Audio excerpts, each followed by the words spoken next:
크고 작은 사각형 건축물이 촘촘히 박혀있는 땅. 마치 복사 붙여넣기를 반복한 듯 단조로운 이 모습이 우리가 살고 있는 도시의 얼굴입니다. 산업혁명 이후에 건물을 이제 제조를 하기 시작하거든요. 그리고 원가를 절감하려면 결국 표준화를 해야 돼요. 표준화하다 보면 뭐 아프리카에 짓던, 뭐 중동에 짓던, 아시아에 짓던 다 똑같은 거죠. 파리에 사는 사람들은 되게 자부심이 되게 높죠. 이 사람들이 왜 자부심이 그렇게 높을까? 그 건축이 주는 파워, 그 힘이거든요. 도시의 이미지를 결정짓는 건축. 정해진 틀을 깨고 새롭게 그려지고 있는 시대의 표정과 마주해 봅니다.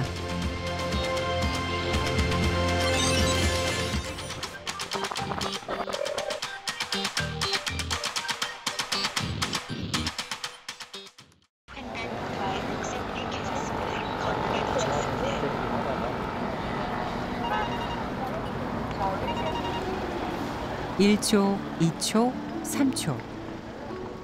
이 찰나의 순간 첫인상이 결정된다고 하죠. 눈에 보이는 것, 바로 그것이 호감과 비호감의 경계를 만듭니다.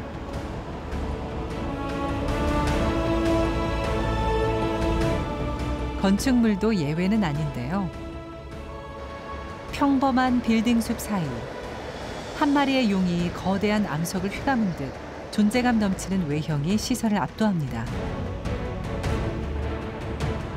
이곳의 정체는 다름 아닌 백화점. 건물에 창문을 만들지 않는다는 업계의 관례를 과감히 벗어던졌습니다. 많이 이슈가 됐었어요. 저 건물이 과연 초기 이미지와 같이 구현이 될 수 있을까라는 의문이 가장 많았고요. 점점 이 백화점이 차츰 한 개층씩 올라가면서 주변에서 보이잖아요. 기존의 그림으로만 봤던 그 투시도가 구현되는 과정이 굉장히 좀 파격적이고 신선했죠. 지난 2019년 첫 삽을 뜸과 동시에 화제의 중심에 섰던 곳. 전체적인 골조는 기본 틀을 지키되 12만 5천 장의 석재와 1,400장의 삼각유리를 외장재로 택해 이전에 본 적 없던 새로운 개성을 창조해냈습니다.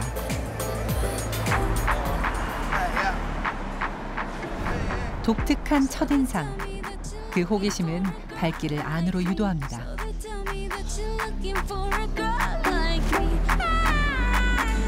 외형의 변화는 내부의 분위기까지 바꿔놓았는데요. 폐쇄에서 개방으로, 인조광에서 자연광으로. 오직 소비만 추구했던 공간엔 더 큰 가치가 들어와 머뭅니다. 창문을 두지 않는 것은 오로지 구매에 집중하게 하는 전형적인 마케팅 전략이었습니다. 하지만 주변과 단절되기보다는 주변 도시와 자연, 그리고 사람이 건축을 통해 유기적으로 소통할 수 있도록 전층에 빛이 들어오는 최초의 백화점으로 설계되었습니다. 이색적인 행보가 가져온 아찔하고도 짜릿한 도심 풍경을 누려봅니다. 1층부터 12층까지 외부로 돌출된 창문을 따라 만들어진 유리 통로는 전망대로도 손색이 없어 제 방문율을 높이는 1등 공신이 되고 있습니다. 너무 신기하고 예쁘고 좋은 것 같아요. 쇼핑 아니어도 애들이랑 이렇게 같이 산책가 오면 너무 좋고 재밌어요. 백화점 같지 않고 그냥 동네에 있는 하나의 예쁜 풍경을 즐길 수 있는 공간인 것 같아요. 창의적인 건축물은 스스로의 진가를 높일 뿐만 아니라 그 거리, 나아가 그 지역의 분위기를 바꿉니다. 좋은 디자인은 굉장히 그 좋은 건축이 될 속성이 많이 있고 그걸 통해서 어떤 새로운 인사이트를 만들어낼 수도 있고 새로운 가능성들을 만들어내고 우리가 이제까지 경험해보지 못했던 것들을 제공해주면서 세상이 바뀌어간다. 이게 디자인을 통해서 만들어졌다. 그거는 반드시 디자이너의 전유물도 아니다. 엔지니어의 전유물도 아니고 많은 사람들의 협력적 노력의 결과물인 것 같다. 눈길 닿는 곳, 발길 닿는 곳마다 인상적인 건축물을 볼 수 있는 싱가포르. 특색 없는 디자인에는 건축 허가를 내주지 않는 정부의 방침 덕에 누구나 알만한 랜드마크가 많습니다. 이는 곧 국가 경제를 이끄는 원동력이기도 한데요. 독특한 건축물을 많이 갖고 있음으로 해서 싱가포르의 관광 산업의 육성하고도 연결이 되게 됩니다. 싱가포르 국가의 수익을 들여다보면 관광 산업 부분이 많은 부분을 차지하고 있거든요. 랜드마크를 많이 지음으로 해서 국가적인 이미지도 많이 높아지고 있다고 생각을 합니다. 창의적인 건축물을 국가 경쟁력으로 삼은 곳은 또 있습니다. 로테르담.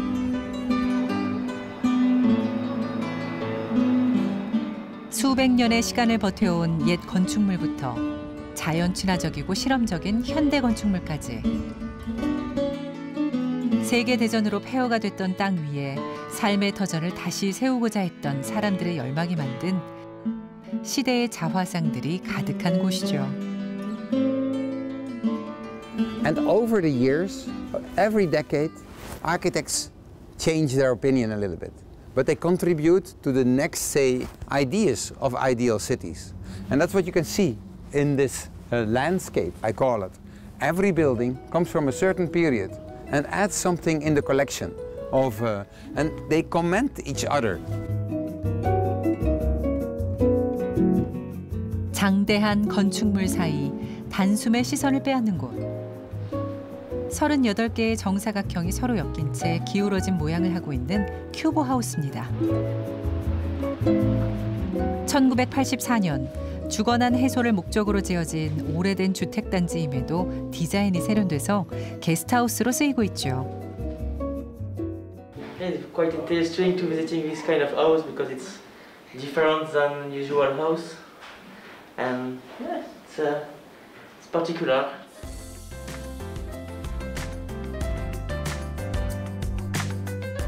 오래전부터 이어져 내려온 건축 디자인의 혁명이 경쟁력이 되는 곳. 새로운 도전의 산물은 지금도 끊임없이 도시를 채우고 있습니다. 지난 2014년에 재건축된 마켓홀. 이곳은 쇠퇴해 가던 전통시장에 활기를 불어넣은 건축물로 유명합니다. It's nice, colorful, and it's super nice that it's so open, so you can see everything. So I really like it here. Yeah. 사실 이곳이 명소가 된 데는 예술적인 외형 말고도 한 가지 이유가 더 있습니다. 시장을 동그랗게 감싼 커다란 말발굽 모양. 무려 228세대를 품은 아파트입니다. This picture, on the outside there's housing, and on the inside, on the ground floor, there's the market hall. But a modern one with grandeur of today. And that's why you don't have columns, you have a high ceiling, and you have a very wide one, so light. 길이 120m, 높이 40m. 모든 것을 건축물 안에서 누릴 수 있도록 이 안은 하나의 완벽한 생태계를 이루고 있습니다. 도시와의 연속성을 위해 건물의 앞면과 뒷면에는 투명한 유리를 덮어 개방감을 살렸죠. 실내인 듯 실외인 듯한 분위기가 시장의 활기를 더해줍니다. And the way they rebuild it is super nice because it's so modern. You have so many skyscrapers over here, like you don't see so many skyscrapers if you are in a different city in the Netherlands. 로테르담의 건축에는 다각도의 고민이 담겨 있습니다.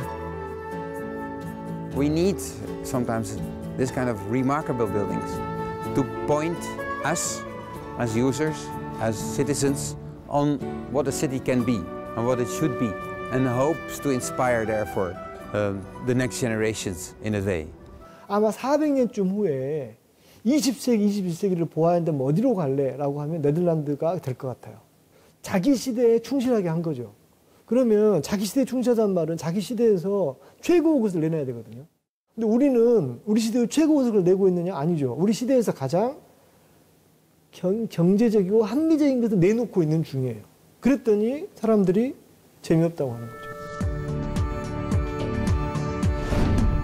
그렇다면 센세이션한 건축물에 대한 우리의 반응은 어떨까요?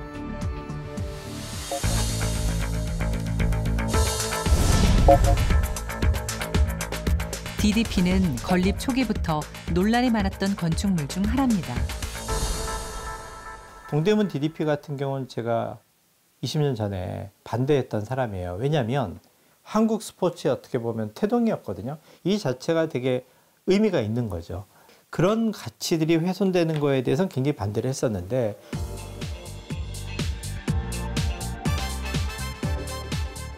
지난 2014년 우려 속에 모습을 드러낸 건축물은 동대문의 연착륙한 우주선으로 불리며 사람들의 발길을 붙잡는 건축 명소가 됐습니다. 그 건축은 완성도가 있습니다. 동대문 DDP는 그 완성도를 우리가 일반인이 인정을 해줍니다. 일단 연간 2천만 명 넘는 방문객이라는 숫자가 이미 그걸 증명해 주는 거죠. DDP를 가게 되면은 우리가 경험하지 못한 그런 공간감을 느끼게 되죠. 그런 센세이셔널 건축물이 하는 역할들이 그러는 것 같아요. 우리를 자극하게 하죠. 그러니까 새로운 생각을 떠올리게 하고.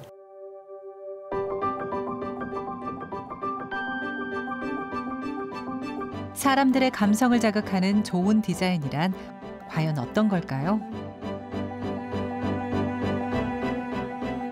인구 11만의 작은 도시 경북 영주. 이곳은 복잡한 건축의 표본인 공공건축에 개성을 입혀나가고 있습니다. 변화의 첫 단추를 꿰은 건 바로 이 읍사무소 건물인데요.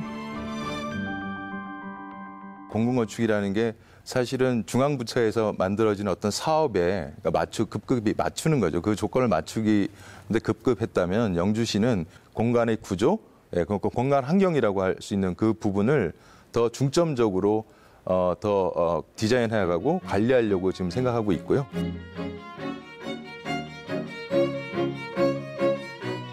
교차로 위치한 읍사무소는 사통팔달 관공서라는 발상 아래 사람인이라는 디자인을 갖게 됐습니다. 각 모서리에는 3개의 출입구가 생겨났죠. 덕분에 접근성도 높아졌습니다. 주민등록 한번 부탁드립니다. 번호표를 뽑고 기다려야 했던 용무도 보다 쉽고 간편해졌습니다. 틀에 박힌 전면 배치 형태에서 벗어나 민원인이 일을 보기 편한 구조로 바뀌었기 때문이죠. 일자적으로 쭉 이렇게 넣고 물 봤었는데 이제 이렇게 들어오는 입구가 3군데다 보니까 어느 쪽으로 들어와서도 자기가 편리하게 의무를 볼 수 있는 그런 공간으로 이 배치가 잘 되었다고 그렇게 생각하고 있습니다. 또 하나 눈여겨볼 것은 옥상 테라스입니다. 그 테라스에는 그 전망 테크하고 또 전시 테크도 할 수 있는 공간이 돼 있어서 민원인들이 항상 거기 테라스에서 이제 차도 마시고 여유를 즐길 수 있는 그런 구조가 좀 돼 있어서 다른 또 그 청사들하고는 약간 좀 차별화가 되는 그런 시설로 돼 있습니다.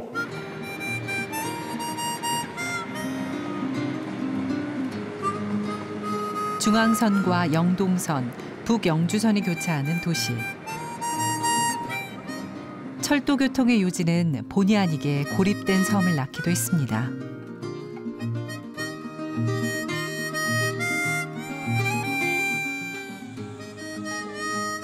낡고 볼품없던 곳은 남다른 비주얼의 공공건축이 들어오며 밝고 쾌적해졌는데요. 거의 뭐 깨끗해지고 살기가 나았죠. 깨끗해지니까. 옛날에 많이 깨끗하죠. 영주에서는 여기보다 더 깨끗한 데 없을걸요. 내가 사는 도시의 만족도를 높여주는 건축. 특히 장애인 종합복지관은 움푹한 땅의 모양을 그대로 살리며 주변과 조화를 이루는 구조로 지어졌습니다. 공원 아래에 건축이 있는 셈이죠. 일종의 공원을 이고 있는 그런 공간이 되게 하고, 이거 보시면 굉장히 이렇게 밝게 빛이 이렇게 떨어지잖아요. 밝은 공간을 통해서 심리적으로 훨씬 더 접근성을 높이고 안정감을 주는 공간을 만들려고 했고요. 자연 친화적인 분위기를 통해 이용자들에게 아늑함을 주고자 했던 곳. 여기에는 사람, 환경, 쓸모라는 세 가지 디자인 요소가 녹아 있습니다. 앞으로 국가 경쟁력이냐가 아니라 도시 경쟁력이라고 하거든요. 근데 도시 경쟁력은 뭐냐면 내가 도시를 살만한 곳에 살고 있다는 느낌을 갖게 하는 거예요. 내가 보기에 괜찮다, 멋지다라는 건물이 내 도시에 있어서 내가 자긍심을 갖는 이유예요. 자꾸 산업 유치한다고 생각을 하고 누구 관광에 유치한다고 생각을 하는데 그 말을 역으로 보면 아니 우리가 우리 도시에 자긍심을 갖지 않는데 도대체 누가 우리 구경하러 오겠습니까? 우리가 도시를 사랑하지 않는데 도대체 어떤 사람이 도시에 와서 일하고 싶어 하겠습니까? 영주의 품격을 높이는 공공건축물들은 지금도 계속 늘어나고 있습니다. 여기에는 시민의 삶의 질을 어떻게 높일 것인가에 대한 치열한 고민이 담겨 있죠. 때문에 영주의 공공건축은 눈을 자극하지 않습니다. 남다르되 주변과 균형을 맞추며 소박하게 빛날 뿐이죠.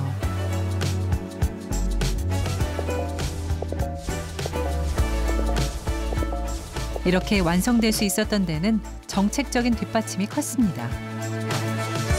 그 경관적인 측면에서 조금 더 도시의 조화로운 그 경관을 만들기 위해서 자문이라는 제도를 실시하고 있는데 그 설계자의 그런 참여를 끌어내기 위해서 같이 이왕이면은 모여서 같이 의견을 나누는 자리로 자문을 진행하고 있습니다. 지난 2009년 영주는 전국 최초로 공공건축가 제도를 도입했는데요. 기획에서 시공까지 행정과 민간이 함께하는 겁니다. 지금 도서관을 중심으로 해서 여러 가지 활동들이 한 번에 다 읽히는 이게 시각적으로 굉장히 개방된 공간이거든요. 공공이 누리는 경관을 다양한 시각으로 만들어가는 곳. 공공건축 선도 도시를 넘어 선한 영향력을 전파하고 있습니다. 지금 공공건축가 집단들에서 하고 있는 이런 총괄건축가 제도나 공공건축가 제도를 통해서 초기 단계부터 이 사람들이 참여하고 기획을 새롭게 한다면 앞으로 대한민국이 가장 혁신적인 공공건축을 만들어낼 수 있지 않을까.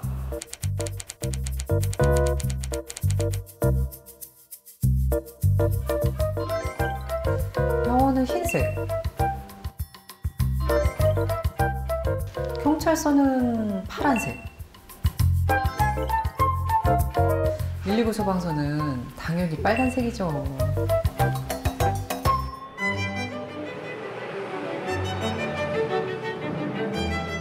흔히 색으로 대표되는 건축물들이 있습니다.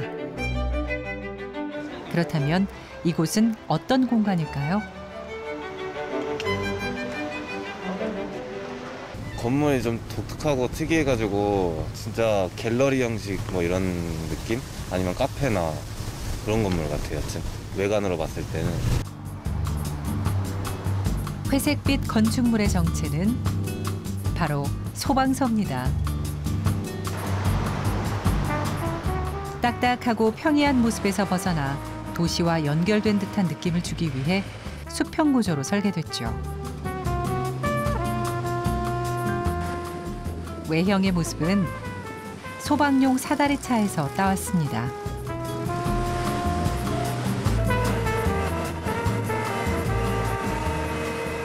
똑같은 건물보다 이렇게 세련돼가지고 새로 이렇게 하니까 누가 지나가다도 한 번 더 볼 수도 있고, 아, 119나 하면 우리 자신도 한 번 더 생각을 해볼 수도 있고, 그래서 여러 가지로 좋다고 생각을 해요.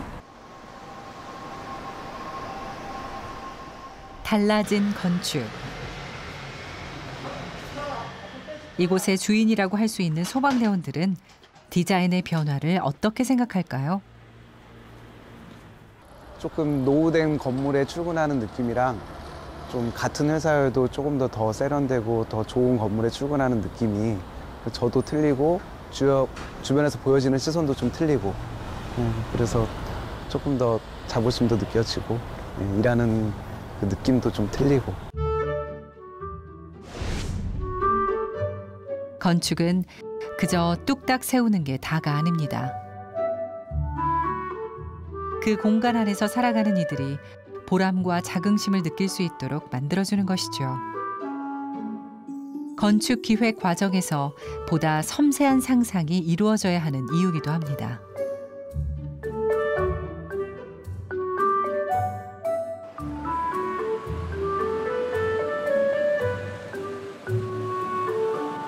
광주 외곽에 자리한 비아동. 이곳엔 고유의 색에 창의를 더해 지은 소방서가 있습니다.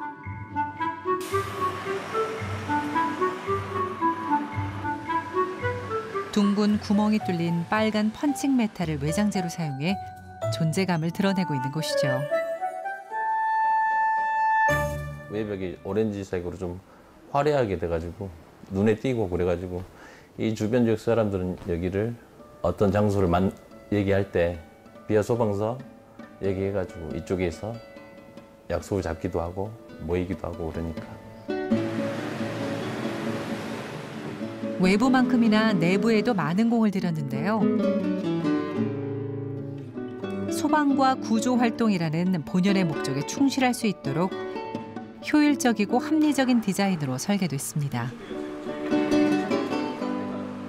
기존에 그 소방차 차고지의 층고가 한 6m 정도 필요하거든요. 그것을 유지하되 나머지 1층의 공간의 층고를 좀 낮추어서 2층 부분에 소방관의 휴게실과 대기실을 배치하여 그 긴급 출동 및 그 접근에 대한 그런 최단 거리를 유지할 수 있는 그런 계획이 굉장히 중요하다고 할 수 있거든요.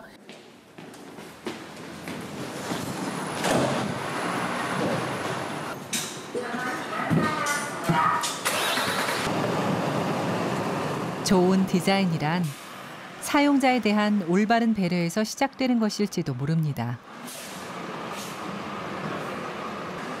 기교에 치중해 기능을 잃지 않도록 미와 실용 사이에서 절묘한 균형점을 찾아 바람직한 성장을 가져오기 때문이죠. 직원 복지는 덤으로 따라붙습니다. 그 디자인이라는 용어는 그 자체가 기능을 내포하고 있어야 된다. 기능과 디자인이 혼연일치가 되는 건지가 관건인 거고, 상징성이 있는 것들일수록 예술적 표현이 조금 더 중요하게 가는 것이고, 상징적이지 않고 생활에 필요한 것들일수록 기능이 좀 더 중요해지는 거겠죠.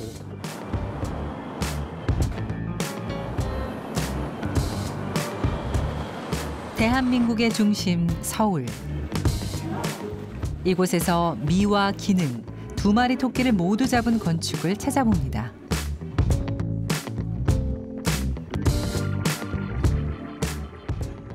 색조 화장품 회사입니다. 여러분들 많이 쓰시죠? 네, 그래가지고 색조 화장품 회사고요.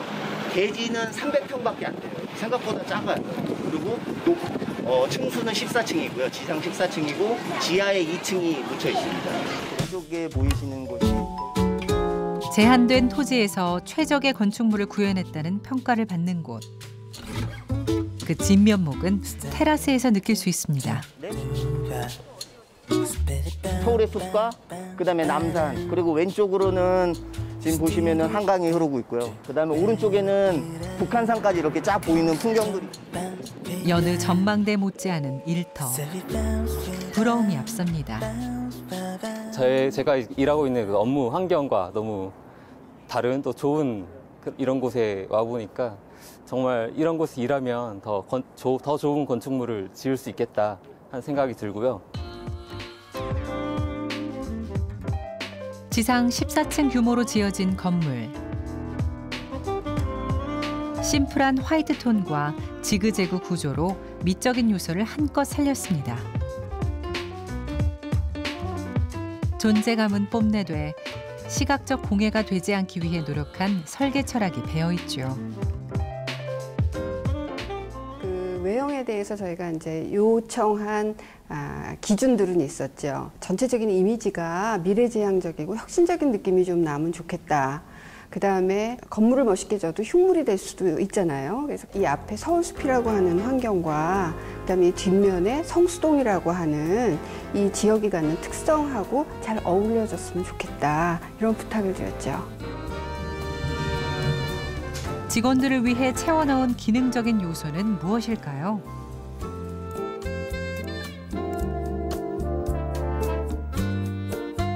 막힘없이 시원하게 내려다 보이는 한강 조망. 여기에는 건축가의 신의 한 수가 스며 있습니다.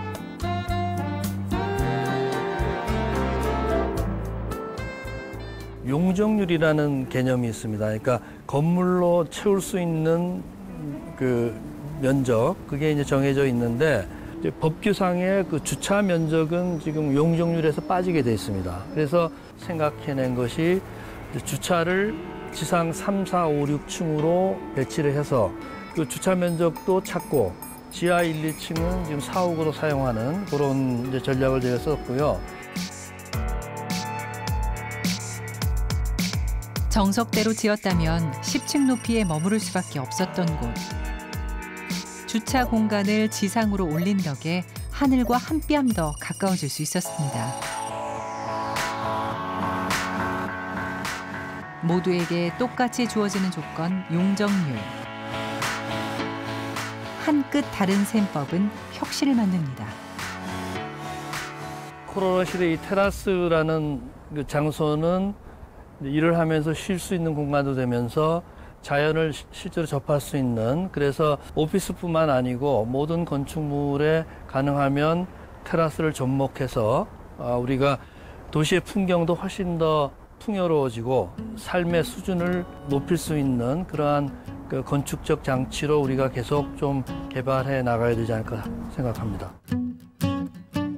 숨 쉴 틈이 생긴 직원들. 능률이 절로 높아집니다. 공간이 탁 트이고 층고도 높고 밝아가지고 좀 더 전 사옥보다는 좀 자유롭고 분위기도 많이 좋아진 것 같아요. 일터에서 누리는 낭만적인 일탈. 시대가 바라는 센세이션한 건축물이 바로 이런 것 아닐까요?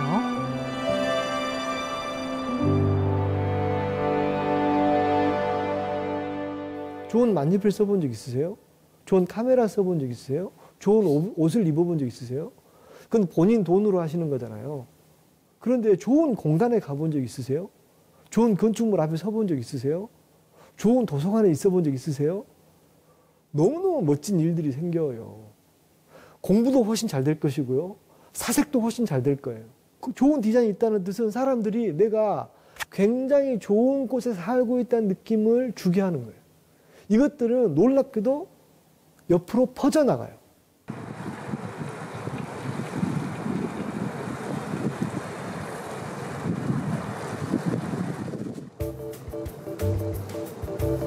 우리 건축의 얼굴도 이제 변하고 있습니다. 역동성이 넘치는 오피스 건물부터 유려한 곡성미를 뽐내는 전시관까지 다양한 형태의 건축물들이 나타나고 있죠. 외형보다 더 눈길을 끄는 대목은 우리의 행복을 추구하고 있다는 점입니다. 똑같은 건축물들이 양산된다거나 그걸로 가득 채워져 있으면은 현대를 사는 우리의 일상이 굉장히 지루하고 몸이 건조하잖아요. 다양하고 창의적이고 아름다운 그런 건축물들을 지으려고 하는 욕구가 현대 건축가들에게 굉장히 큰 의미로 다가가는 것이죠. 달리는 길 위에서 건축 디자인의 미래를 만나봅니다.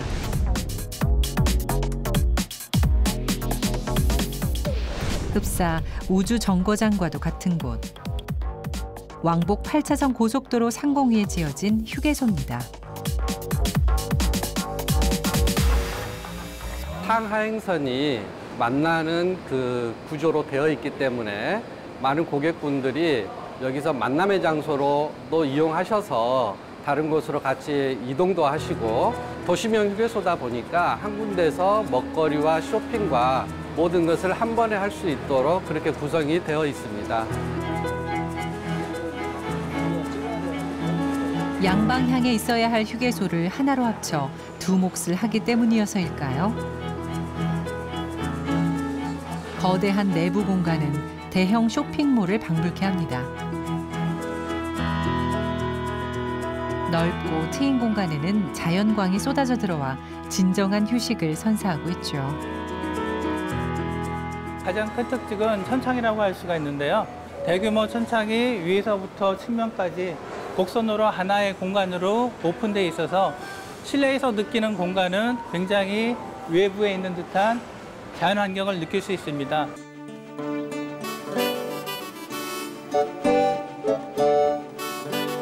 사실 휴게소는 환경 파괴의 주범으로 꼽히는 건축물 중 하나입니다. 동식물의 터전인 녹지를 훼손할 수밖에 없기 때문인데요. 땅 대신 하늘을 택한 이곳은 새로운 가능성을 열었습니다. 개발제한구역 안에 설치를 하게 된 상황입니다. 그러다 보니까 워낙 부지가 좁게 형성이 됐고 이를 효율적으로 형성하기 위해서는 도로 위의 공간, 입체적인 공간을 활용해야 되는 그런 상황이 닥쳤다고 볼 수가 있겠습니다.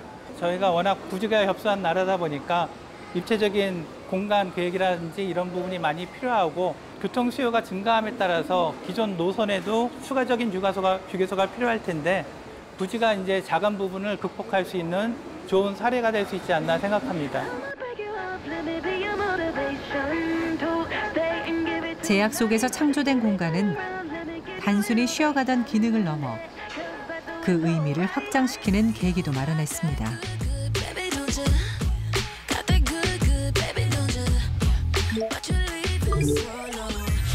휴게소 이상의 휴게소. 뷰 맛집이란 단어로 표현될 만큼 꼭 한번 들려야 할 사진 명소가 되고 있습니다.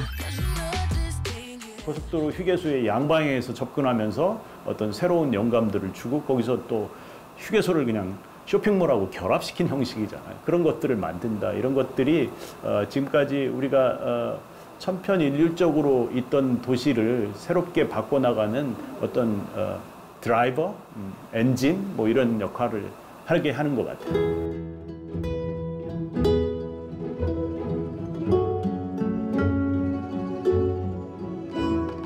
도시는 건축으로 기억됩니다. 천편일률적인 풍경은 따분함과 지루함을 안겨주고 룰을 뒤집은 풍경은 우리의 행복 지수를 높여주죠.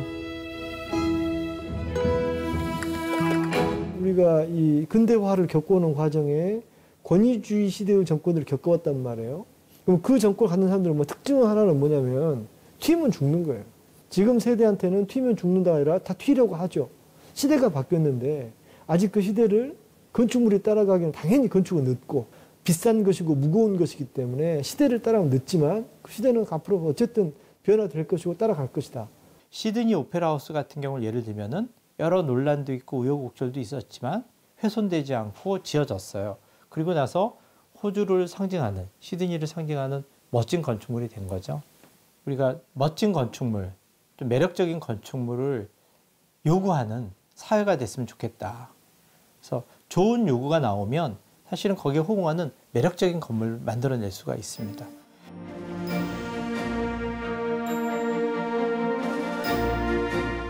매일 머물고 거니는 우리의 도시.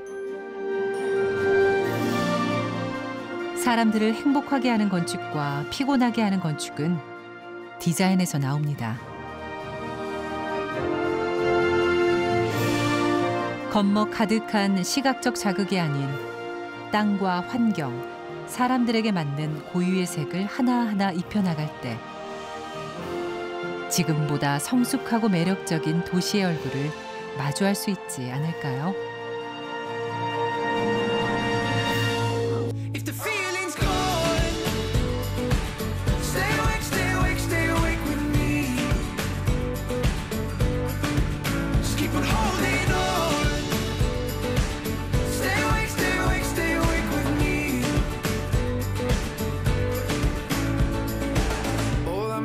Packed into boxes, stacked up against the door.